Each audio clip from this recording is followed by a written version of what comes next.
First of all, thank you for having me here. It's a real pleasure because, as you know, I travel the world a lot, but thank you. But the examples of chemsex support that I've heard here today were truly amazing, world class, so much that I had to change my slides a little bit. I was really impressed, not just with the content, but the heart and the innovation and the integrity, and I think the cultural competency is what struck me most. When Adam was speaking first this morning, he was talking about all the things he was talking about, but he was also talking about it with great kindness and compassion for the person who engages in chemsex. And that set the standard for the day. I kept hearing it in everyone's presentations, and so I am really sort of emotional and impressed and humbled to be here. Thank you. So I do work at 5016 Street, which is a sexual health and HIV clinic, and I also need my notes, where I was very determined to move chemsex support out of addiction services or substance abuse services and house them in places where we talk very easily about gay sex. Of my ridiculous accomplishments I've made, some of which are terrible, this is something I'm very proud of. Chemsex is something that fits better in places where we talk about gay sex easily. And it would be the primal first ambition, I think, when addressing chemsex. And I did also hear many people trying to explore the definitions of chemsex and what it means and how it is defined. But I would say that chemsex is not so much something we define. It's not a thing. It's not a behavior. It's a movement.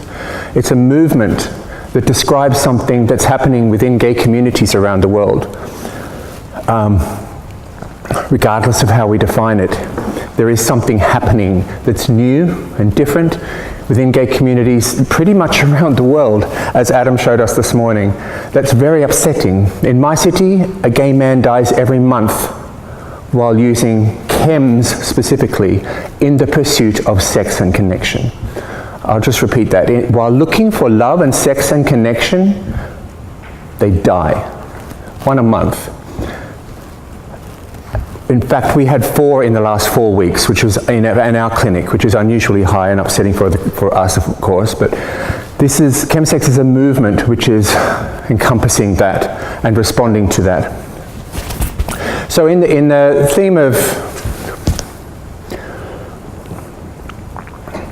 in regard to what I can do here today, I think rather than offering a definition or talking about the things I see, is talking about the cultural competency that goes with chemsex and putting the context of chemsex into it.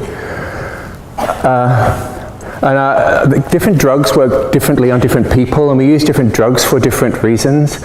Me and Adam were talking before about an academic researcher who can read that gay men use poppers more than any other drug, and they could scream and go, "Oh my God, the danger, the danger, the danger," the chemsex of it all. But it's not really causing any harm at all. And so it's really understanding the drugs and what they do to us more than just looking at how many people are doing which drugs and in what context. It's really about the natures of the drugs. So the best way to do that is to have sex with you right now. And I think I'm going to start with Sebastian. So if I was going to have sex with Sebastian on ecstasy, oh gosh, you know what ecstasy is like?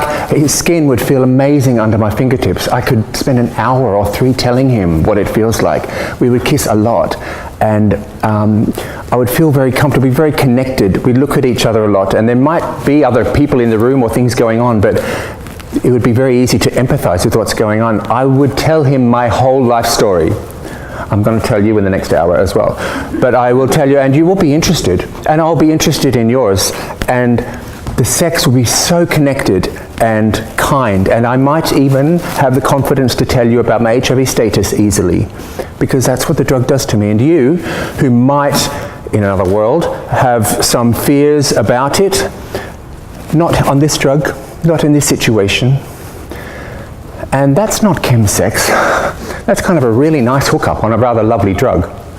And gay men have been doing this for decades and decades and decades, as have other people, and it hasn't been a public health concern. We don't all need to scream and run down and build support services and invent a name to describe it. We don't. Adam, darling, what should we do? Let's have sex on ketamine.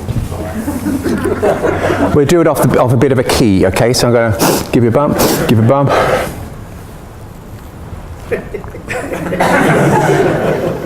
Yeah, Adam, I'm a really bad shag on ketamine. I'm sorry. It's a pretty good additive to other drugs, but it's not going to be a drug that's going to cause any major...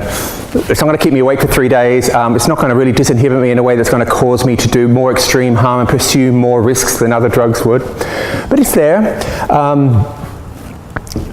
Is it Patrice? No. Sorry. I should know your name before I have sex with you. I know it's rare these days, but I do know your Grindr name. We're going to have sex. We're going to use Viagra. And Viagra will help the situation, but Viagra is not going to disinhibit me in an alarming way. It's not going to disconnect me from my usual boundaries that keep me safe. It's not going to release a whole lot of dopamine that makes me behave differently. So it might be involved in chemsex too, but it's not a chemsex drug.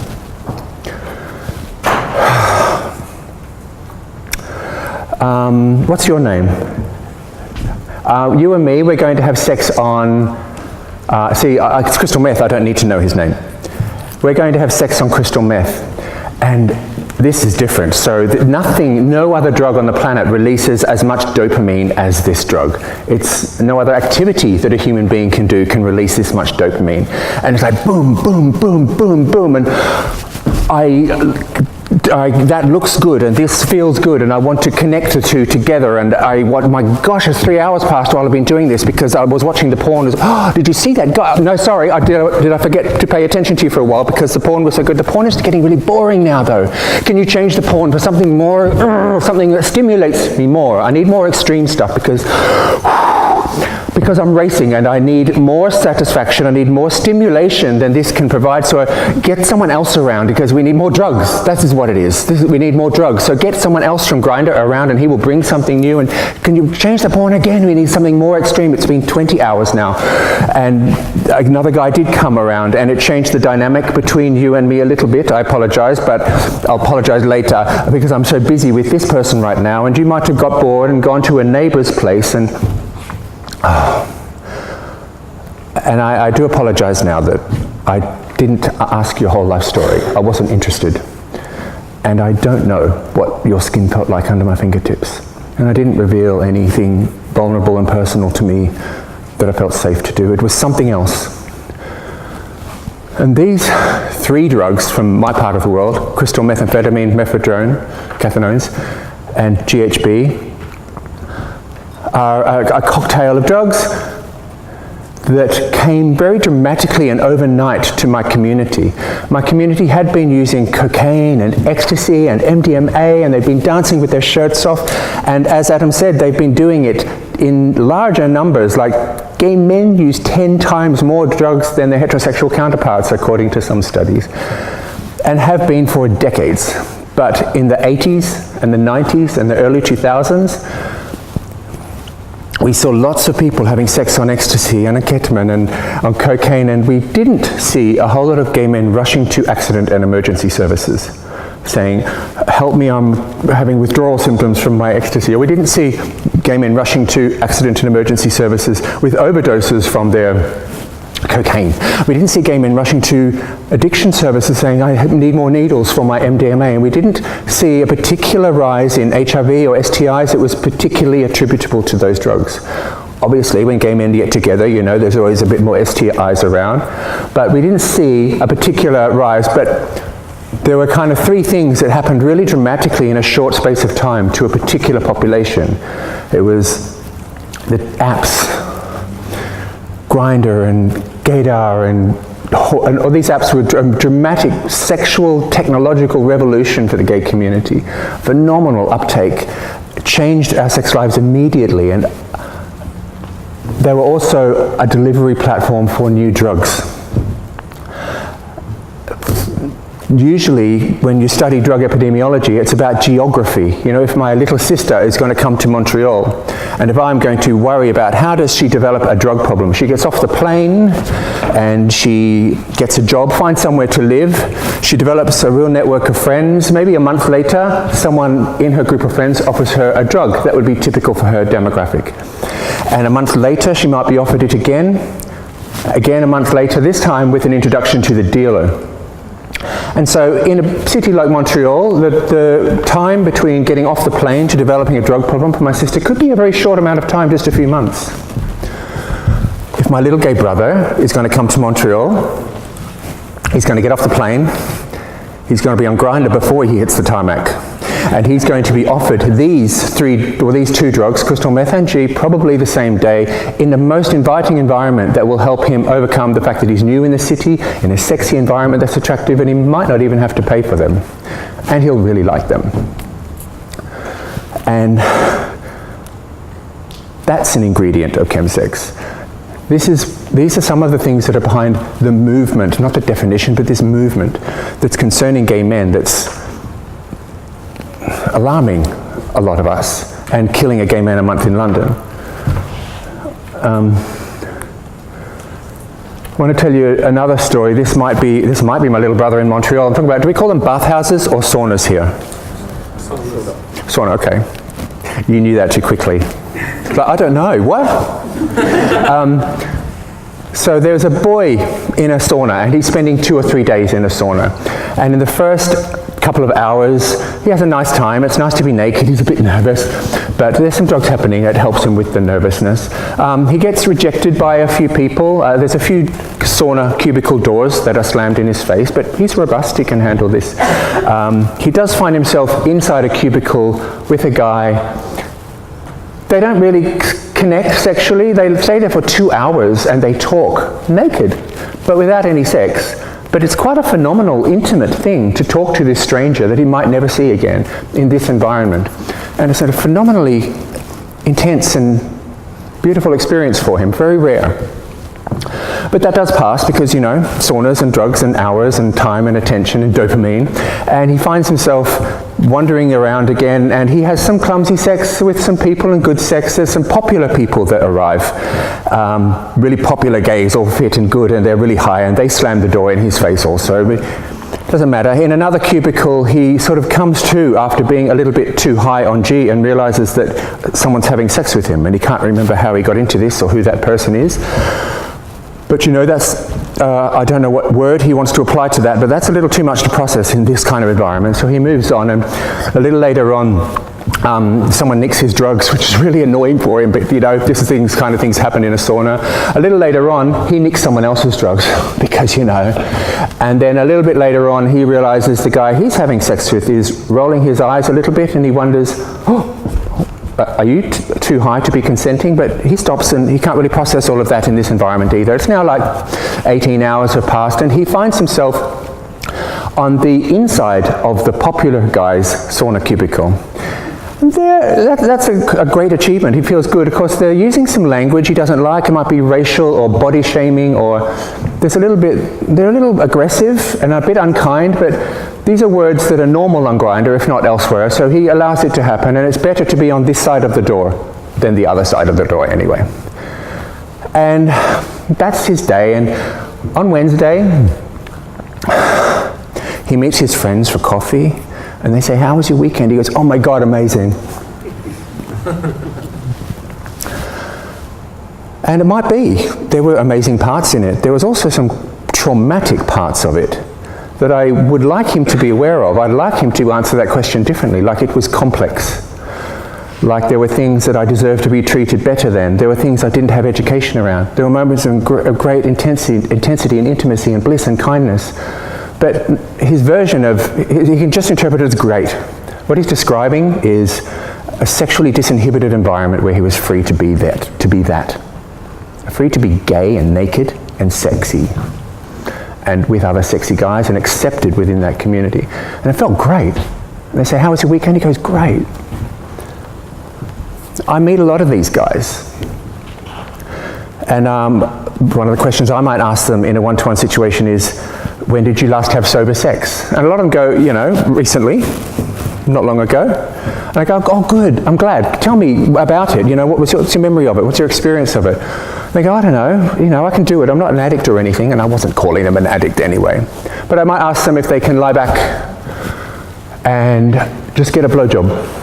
And if they are lying back and getting a blowjob, I ask them if their mind is clear,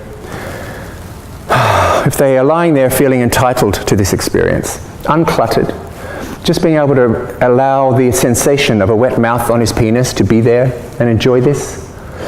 Or is there like this machinery in his head, this sort of clockwork going tick-tock, tick-tock, tick-tock, thinking, how long do I stay in this position for? What do I do in reciprocation? Tick-tock, tick-tock. Is my dick still hard? His finger is moving down to my arse. I hope I'm douched.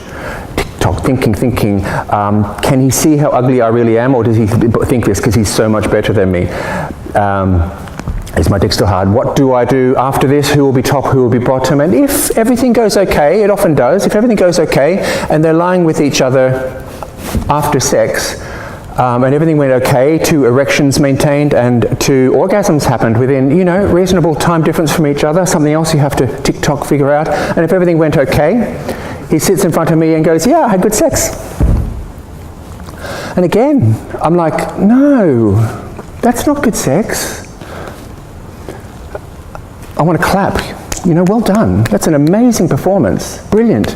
And I'm not being sarcastic and I'm not being funny. It really is an amazing performance. One that's been learned through loads of one-night stands, loads of watching a porn, loads of practicing this performance, because being rejected is awful. And not being sexy in an environment and a grinder climate where it's required of you with those great expectations, with that sauna environment that we're so familiar with, it can go very wrong. So that performance is really important, and fortunately he's really good at it. And I'm glad he is, because I know what that rejection's like. I do know that chems fix this. I know because I've done them myself. I know that if I was to sit down in front of a mirror, naked, but sober, I just don't want to, frankly. I'm not going to like my reflection. I'm going to feel a bit silly. I'm going to feel embarrassed for looking at myself naked anyway. Just a whole lot of things. I'm not going to really like my reflection. But give me some crystal meth, please. And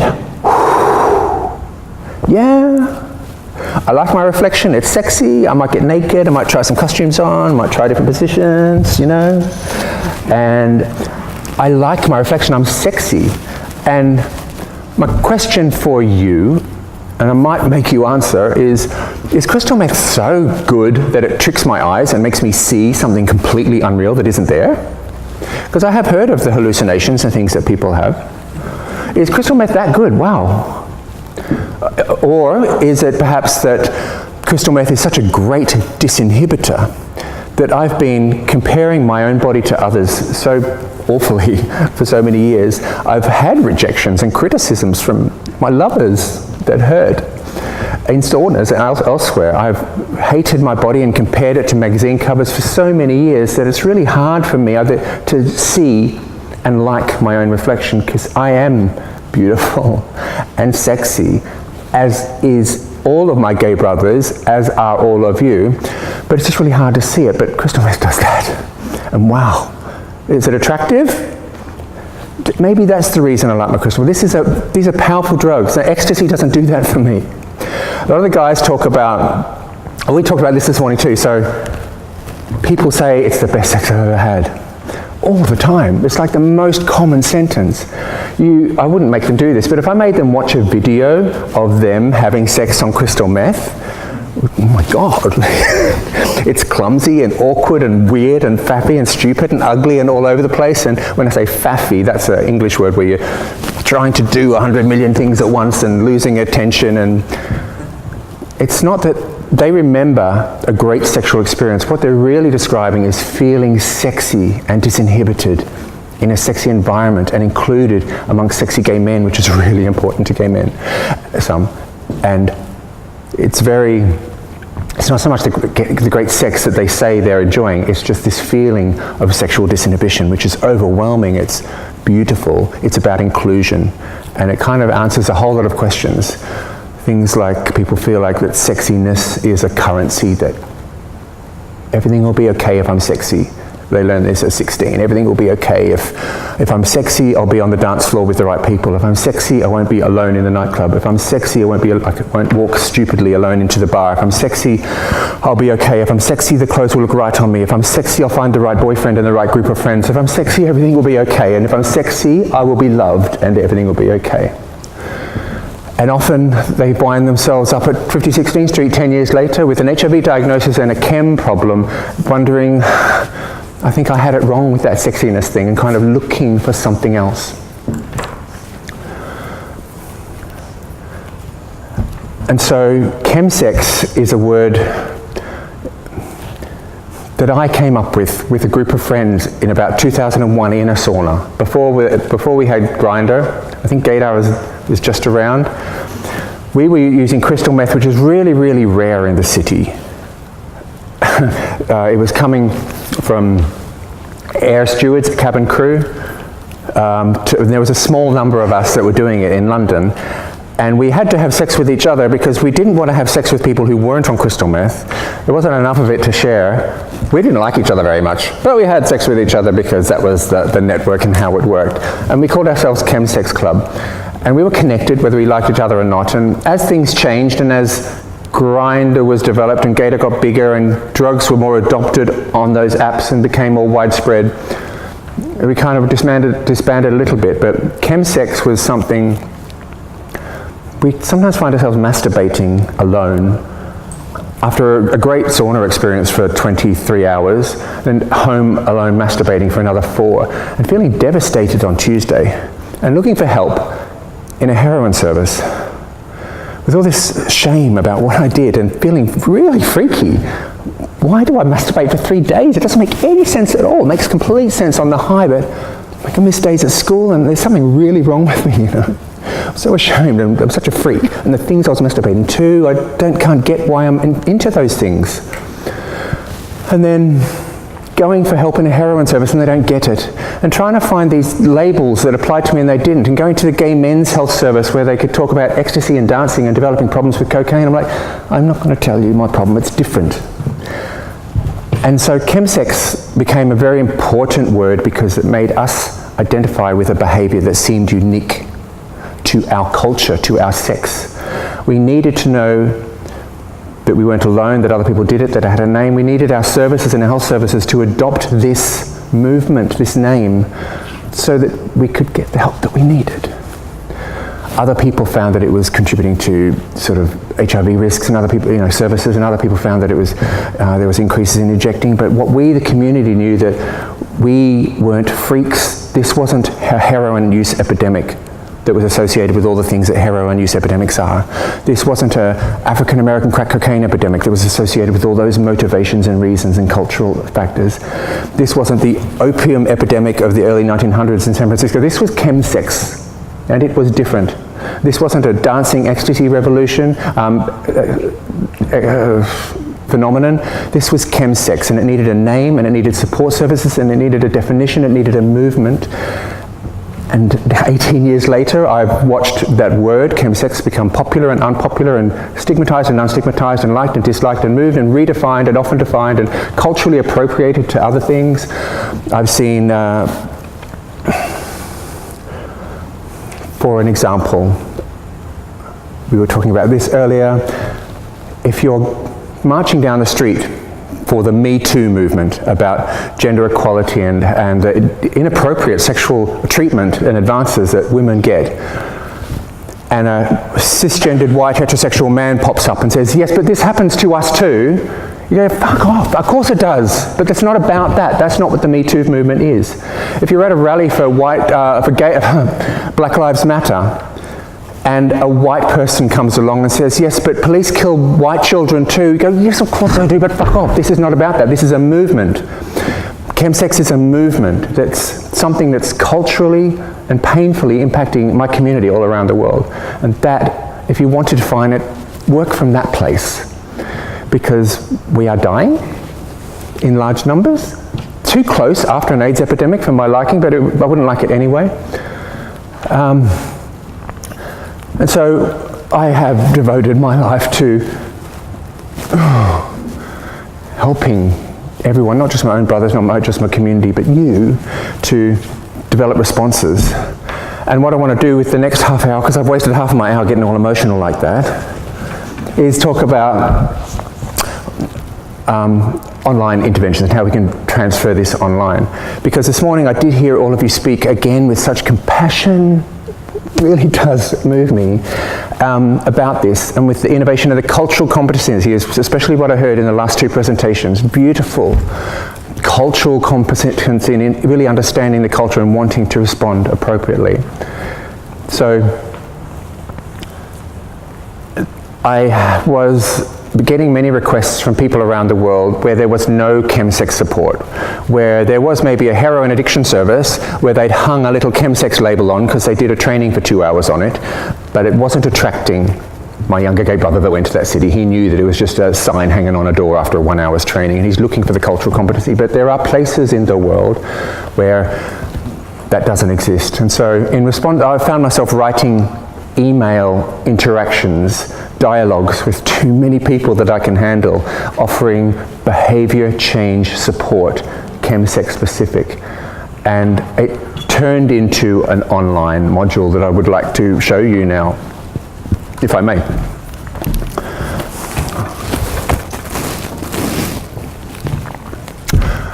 I don't know what that slide was all about now. And it's in French.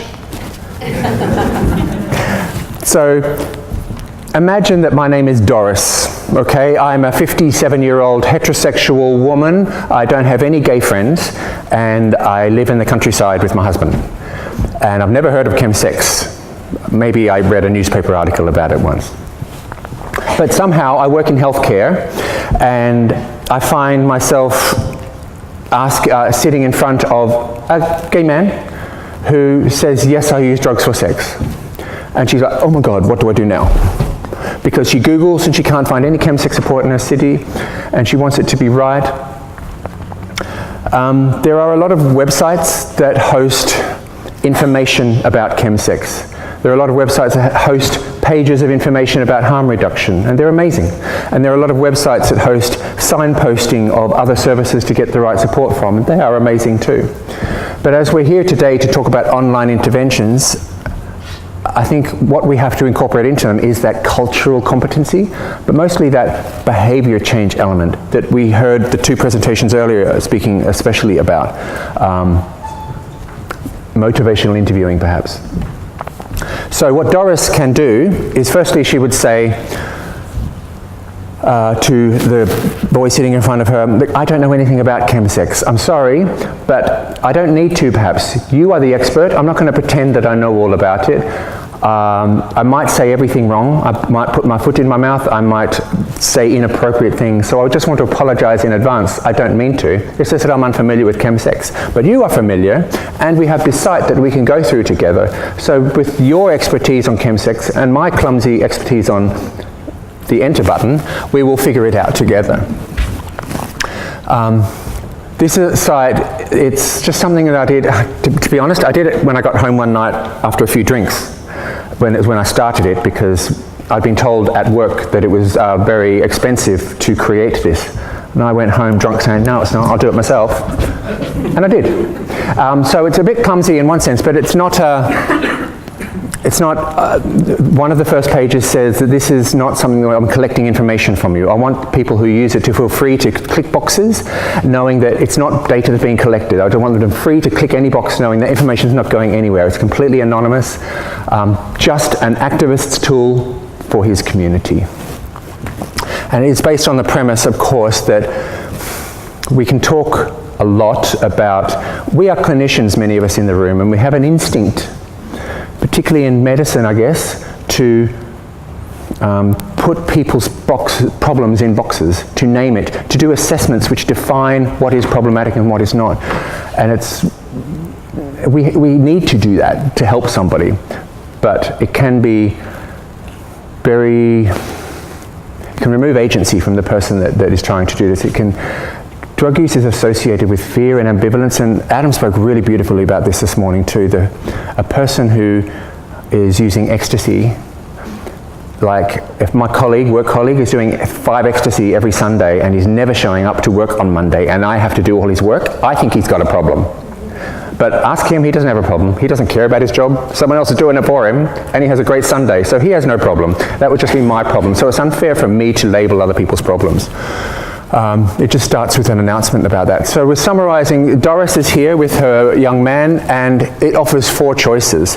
If the first one was that he chose might be abstinence, it's really important to know that abstinence and harm reduction are not binary opposites.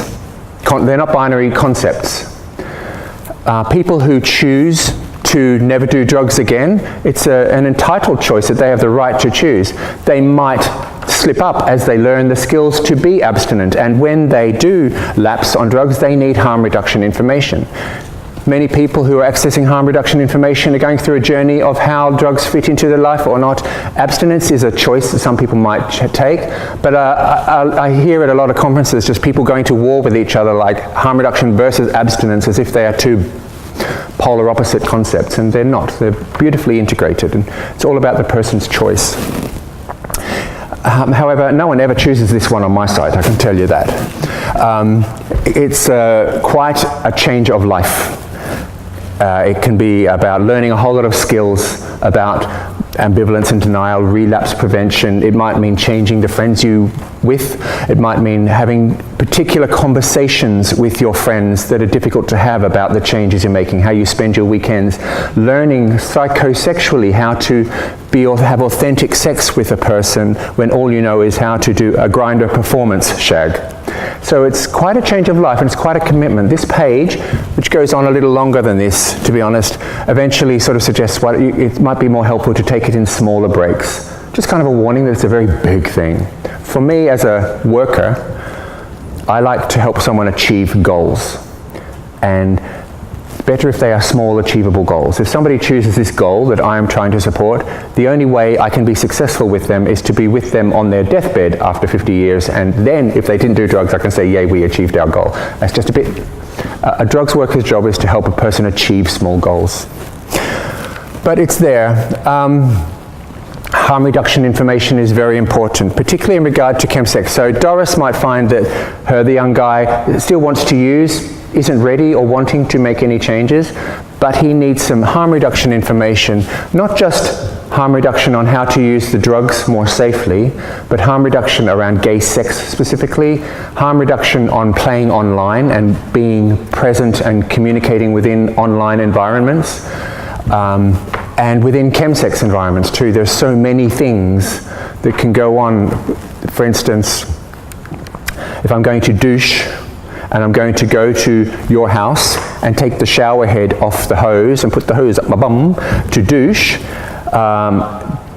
do I know who did that the hour before I came and if they had hepatitis C, for instance? So it's just everything to do with safer sex in different environments.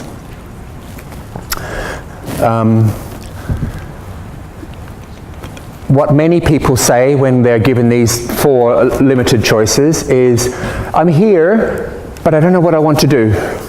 It's very, very common, and it's something we experience a lot. So people have a very bad weekend, they have some psychosis or paranoia after being awake for a few days, or that boy in the sauna, when his friends ask him how his weekend was, he goes, it was complex, but I don't want to stop using drugs, okay, because that was good. So, okay, we can help them reflect on the behavior. So it takes people to a page where it just firstly announces that this is not about defining them as a problem. It's really about reflective questions that help people reflect on the consequences of their behavior. It's basic motivational interviewing. But things like, what percentage of your sex life is on chems? What percentage of it is sober? What would you prefer it to be? Just very innocent, unbiased questions. Is chemsex affecting my physique or my finances? Is it affecting my relationships with my families and friends? Is it, if you asked me to go to the cinema on Wednesday, am I going to go, I'd rather go do drugs? When did I last see my mum? When did I last have sober sex? A very, very powerful question. That's what we often call in our clinic the penny drop moment. We say, are you enjoying the sex you're having? Yes, it's great. I love the drugs. It makes me feel good. I'm having a good time. Yeah, I don't have a problem. When did you last have sober sex? Oh, I can't remember. And there's a moment there where the penny drops and they can suddenly they are feeling a consequence, something they might want to address. These questions go on and on and on, and I can't tell you what they say because they're in French. Have you ever overdosed from GBL? Do you have paranoid moments? La la la. Not too bad, actually. I don't know what that says. Yeah, I don't know what that says either. Basically, reflective questions that help people reflect on what they want from their sex lives, what they want from their sex and romantic lives, the role that chems might play in that or not. Things that are reflections which kind of require a little presence of mind, a little peace. And when someone's in a chaotic life of rejections and needing to fit in and being rejected and loneliness and looking to fix all of those things with hookup culture and the drugs that are available there, reflecting on what I really want can be one of the best things that me or Doris can do. What's the best sex you've ever had? What's the worst? What would you like it to be like? These questions are so simple and so powerful, and they can be ones that affect phenomenal change.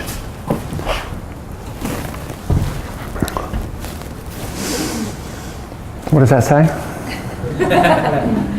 Last time you had sober sex. Oh, yeah, I did that already.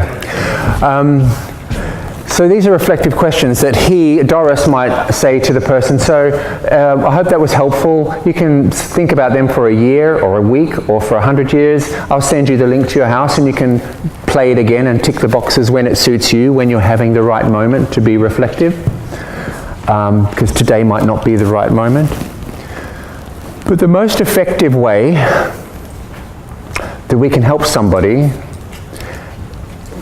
is by helping them to make changes if it's done the right way.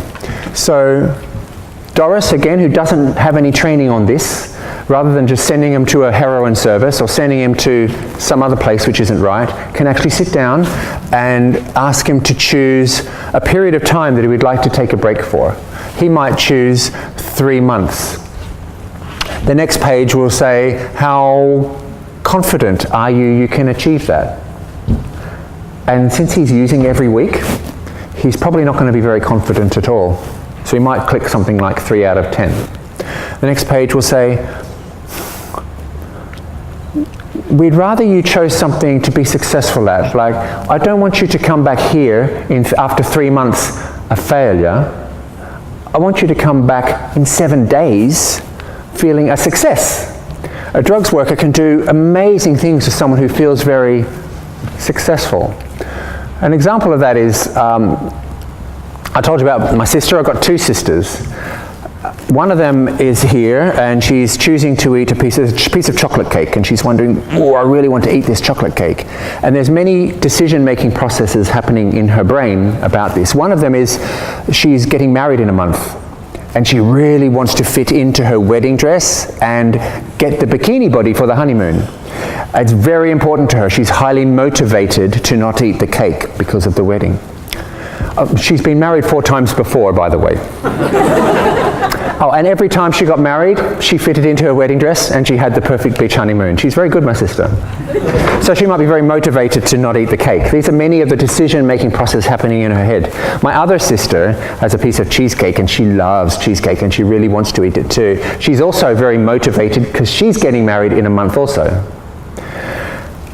So she really wants to fit into the dress. She really wants to have the bikini body for the honeymoon. She's also been married 4 times before. I'm from that kind of family.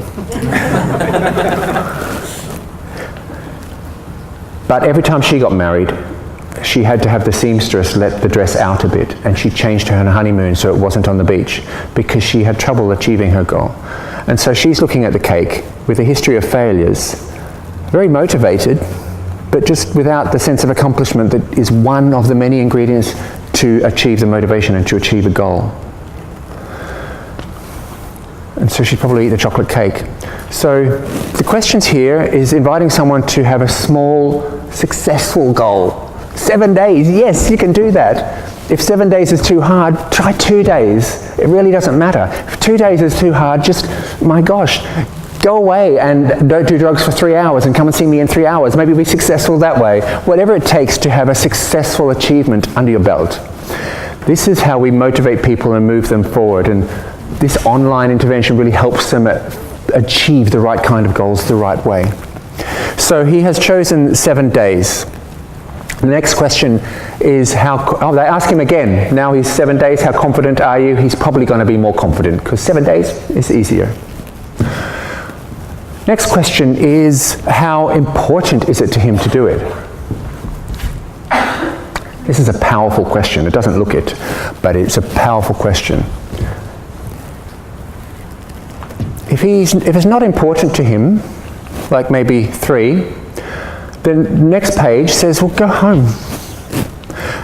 Don't be here just because your nurse wants you to be here, your boyfriend wants you to be here, your community wants you to be here, your mum wants you to be here. As a drugs worker, there's nothing worse than sitting down with a patient or a client in the chair in front of me who doesn't want to be there. It's not going to work. It never has worked. It's not going to work. All of our services are walk-in. We don't do appointments, ever. That's because we don't want someone sitting here by appointment who today, this hour, doesn't really want to be there. It's got to work when they want to be there. So all of our consultations happen as a walk-in basis when somebody really wants to be there. And we have 4,000 a month. But there's something about this question, how important is it to you? If I say to you, just randomly in the course of action that, I don't really care about how I feel about things, it's really about something else, What I just said was, I don't really care about how I feel. So put a mirror in front of me and I'll say the exact same words, I don't really care about how I feel about that. It's really hard to, when you're confronted with this, I don't care about myself.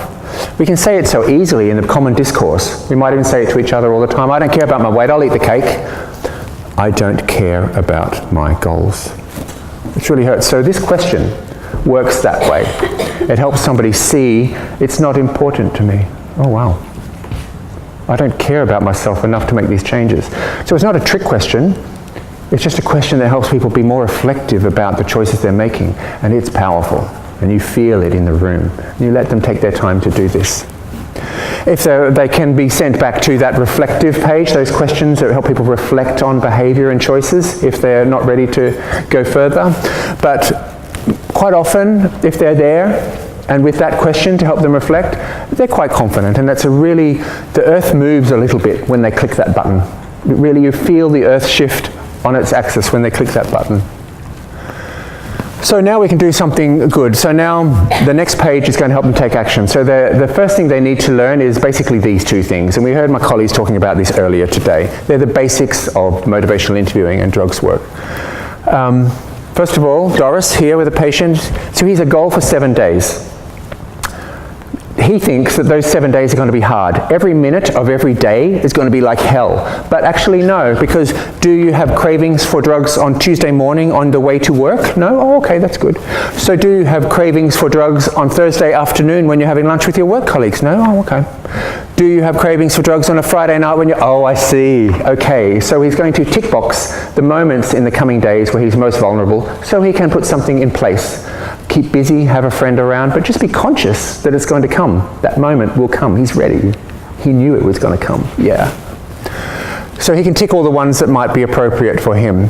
The next bit goes on to say, well, even though we now know the most vulnerable moments in the next 7 days, but there are triggers that set you off. Like I always want to do drugs as soon as I talk to my mother, every single time.